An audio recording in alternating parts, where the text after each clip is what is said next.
এই শিক্ষার্থীরা, এই খবর আছে, এই খবর আছে, আছে বলো clean campus, clean campus, clean campus, green campus.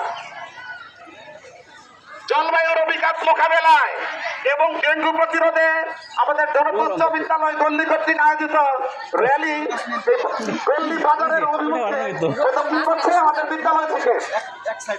আমরা জলবায়ু পরিবর্তন সম্পর্কে আমরা সচেতন থাকবো। Save earth, save earth, save life, save earth, save life. One child, one tree, one child, one tree. গাছ লাগান, পরিবেশ বাঁচান। গাছ লাগান, লাইন মাঙ্গো কে পরিবেশ বাঁচান। লাইন ধরো। একটি গাছ, একটি গাছ,